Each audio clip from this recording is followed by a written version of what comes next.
Bâti Express.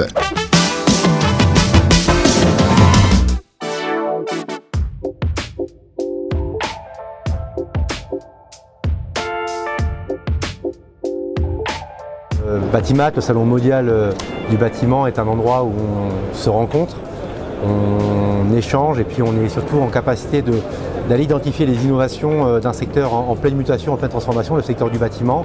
Et donc pour l'ADEME qui à la fois définit des éléments prescriptifs à destination du secteur du bâtiment, finance l'innovation, c'est un endroit parfait pour aller piocher des initiatives, des nouveaux projets, mais aussi faire connaître l'ensemble de nos travaux, nos ambitions et nos objectifs pour aller chercher des entreprises, mais aussi des collectivités et pourquoi pas d'autres partenaires pour relever les défis de la décarbonation du secteur du bâtiment.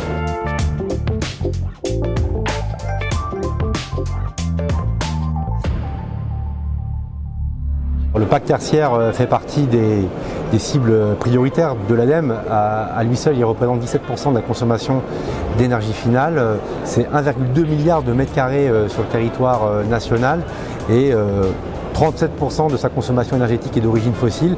Donc pour pouvoir réussir le pari de la décarbonation du secteur du bâtiment et l'atteinte de l'objectif de neutralité d'ici 2050, il faudra que le secteur tertiaire soit pleinement engagé. Et pour ça, l'ADEME met à disposition son arsenal de dispositifs, de la prescription technique, des soutiens financiers, des outils et des guides.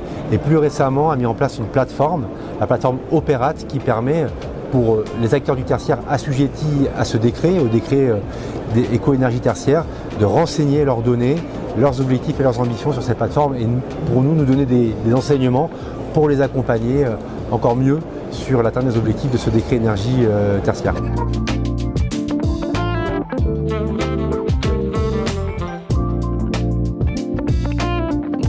Il y a le projet CAP 2030 où demain matin nous aurons une table ronde avec Anne-Cécile Zigvat qui parlera plus précisément de ce projet. C'est grosso modo préfigurer ce que pourrait être une nouvelle réglementation écologique pour la construction neuve, mais pourquoi pas aussi la rénovation en essayant d'avoir une approche encore plus multicritère. Aujourd'hui, on a déjà un pas en avant assez considérable avec la réglementation écologique 2020, intégrant le carbone et l'énergie. Et cette réflexion autour de ce projet CAP 2030 permettrait d'intégrer la dimension adaptation au changement climatique, les sujets de santé autour de la qualité de l'air intérieur par exemple, de l'adaptation, de l'eau, de l'économie circulaire. Et donc c'est selon nous une façon peut-être plus ambitieuse mais plus réaliste de comment on doit adresser la question de la transition écologique qui est multifactorielle, multicritère. Et donc ce projet donne déjà les prémices de ce que pourrait être cette nouvelle réglementation pour accompagner le secteur du bâtiment.